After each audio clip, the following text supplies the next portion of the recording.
কিন্তু মদের টেক ভাঙার জন্য, জুয়ার ঘাঁটি ভাঙবার জন্য আমি কোনোদিনও কোনো জিন্স পরা মহিলাকে দেখিনি। আমি কোনোদিনও বয়কট চুল আনা কোনো মহিলাকে দেখিনি। কালি লাগানোর চেষ্টা করবে না, হাতটা মুচড়ে দেবে। শিল্পীরা তৃণমূলের প্রাক্তন থেকে আরম্ভ করে যেখানে যাচ্ছে, দাদা একটা প্রোগ্রাম দিন, দাদা একটা প্রোগ্রাম দিন করে, তারা বলুন না যে তৃণমূল কংগ্রেসের যত প্রোগ্রাম হবে আমরা যাব না। আরজিকর কাণ্ডে চাপ বেড়েছে শাসক শিবিরে। দলের অন্দরে ভিন্ন ভিন্ন সুর তৈরি হয়েছে। এখনো পর্যন্ত নীরবই থেকেছেন দলের তথাকথিত সেনাপতি অভিষেক বন্দ্যোপাধ্যায়। সুপ্রিমো মমতা বন্দ্যোপাধ্যায় নিজে দলের মহিলা সাংসদ, বিধায়ক, কাউন্সিলরদের নিয়ে মিছিল করেছে, কিন্তু চিড়ে ভিজল কই?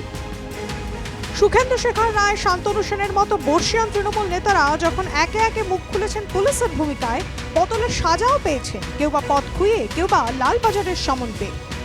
সেখানে দলের অন্য আরেকটি অংশের নেতাদের বিতর্কিত মন্তব্য। আরজিকর কাণ্ডের প্রতিবাদে রাত দখল করতে রাস্তায় নেমেছেন মেয়েরা। মহিলাদের পোশাক নিয়ে আন্দোলনকে কটাক্ষ উত্তরবঙ্গের উন্নয়ন মন্ত্রী উদয়ন গুহর। কিন্তু মদের টেক ভাঙার জন্য, জুয়ার ঘাঁটি ভাঙবার জন্য আমি কোনোদিনও কোনো জিন্স পরা মহিলাকে দেখিনি। আমি কোনোদিনও বয়কট চুল আনা কোনো মহিলাকে দেখিনি যে জুয়োর ঘাঁটি ভেঙে দেওয়ার জন্য, মদের ঘাঁটি ভেঙে দেওয়ার জন্য রাস্তায় নামছেন। কেন নামেন না? আমরা যে আন্দোলনের মধ্যে যাব সেটা টিভিতে দেখাবে, সেটা ইংরেজি কাগজের ছবি হবে, সেই আন্দোলনে আন্দোলন। উদয়ন গুহর পর এবার বাঁকুড়ার সাংসদ অরূপ চক্রবর্তী। মুখ্যমন্ত্রীর বিরুদ্ধে কুৎসা করলে হাত ভেঙে দেওয়ার নিদান তৃণমূল সাংসদের। মমতা বন্দ্যোপাধ্যায় জনগণের আশীর্বাদ নিয়ে, জনগণের ভালোবাসা নিয়ে তিনি দ্বিতীয়বারের মতো বাংলার মুখ্যমন্ত্রী হয়েছেন।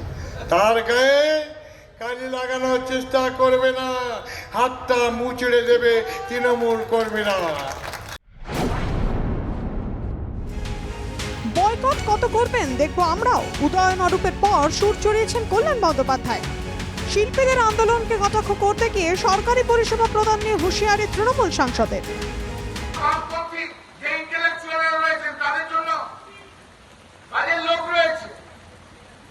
কিছুই করতে হয় না, সবাই পেলে শুধু ফেসবুক পোস্টিং করেন, আর তো কিছু না। যারা নেবেন না নেবেন না, দেখুন না আপনার জায়গায় কতজন বয়কট করতে পারে সেটাও আপনারা দেখতে চাই। সাহায্যে দুর্গাপুজো করবেন, তার সেসব ক্লাবের কাছে যে আমরা কোনো অনুষ্ঠান করব না, আমরা উদ্বোধনও করব না, আমরা গানও গাইবো না, আমরা সেখানে যাবো না, বলুন না। ভালো হয়, খুব ভালো হয়, অনেক খরচা বেঁচে যায়। তৃণমূল নেতাদের এহেন মন্তব্যে কিছুটা হলেও পৌঁছদস্ত দল, পাল্টা সুর চড়িয়েছে বিরোধীরাও। সিবিআই যেমন সন্দিগ্ধ যারা দোষী বা যারা তাদেরকে ডাকতে আরম্ভ করেছে, প্রিন্সিপালকে ডেকেছে।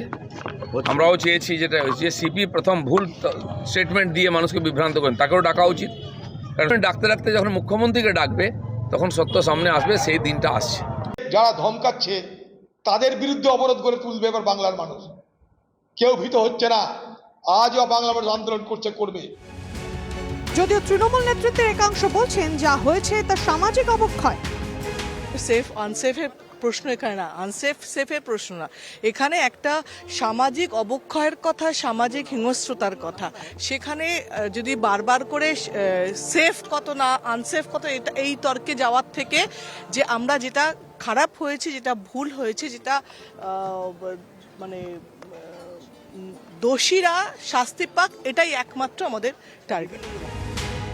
আরজিকর কাণ্ডে কলকাতা পুলিশের হাতে এখনো পর্যন্ত গ্রেফতার হয়েছে একজন। সিবিআই তদন্তভার নেওয়ার 6 দিন পার।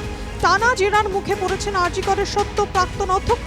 পাল্টা সিবিআইয়ের ভূমিকা নিয়ে প্রশ্ন তুলে 23 আগস্ট পর্যন্ত ডেডলাইন দিয়েছে তৃণমূল। রাজনীতি তো চলছে, সুবিচার কবে? Bureau report, NKTV Bangla.